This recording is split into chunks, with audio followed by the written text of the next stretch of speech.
Yo, what up, gang?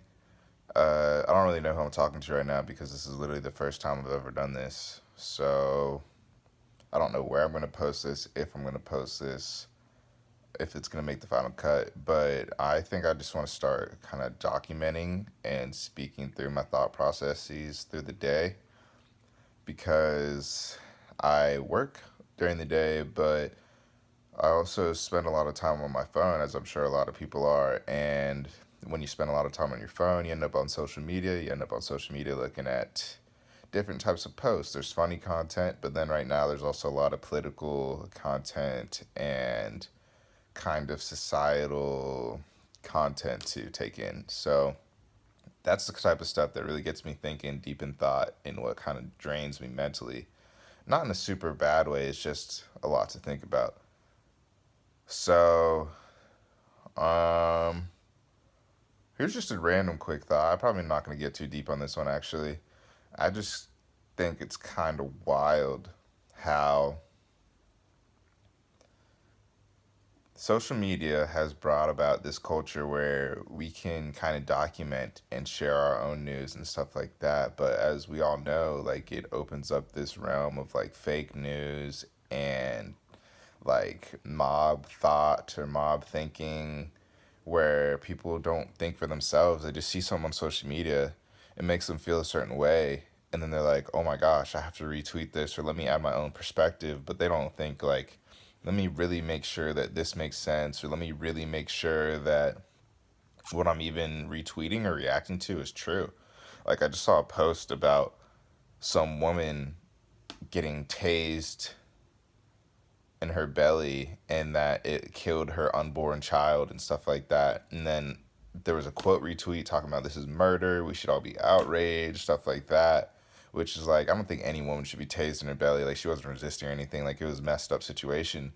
But then, if you go to the original tweet, right underneath, it's talking about how, okay, I did my research and the baby was not killed from whatever was happening here, if there was a baby killed in the situation at all. Like it was just like a messy situation where the facts weren't straight, but she still had people retweeting it as if the facts were. And like that, if you think about it, like, can you imagine how much that's happening where people aren't going back and fact checking? Like, I just feel like it's kind of crazy to me how information spreads essentially.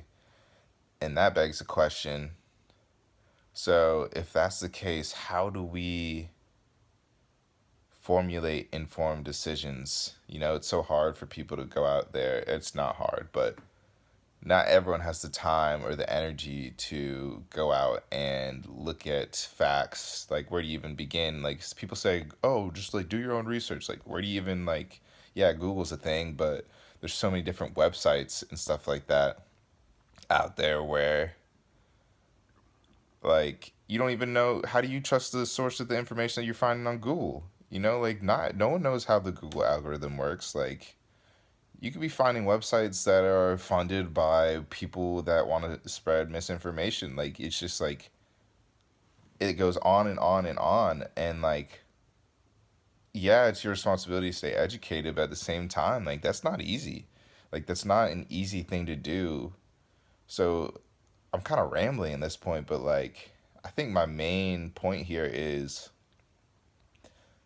it's kind of wild to me,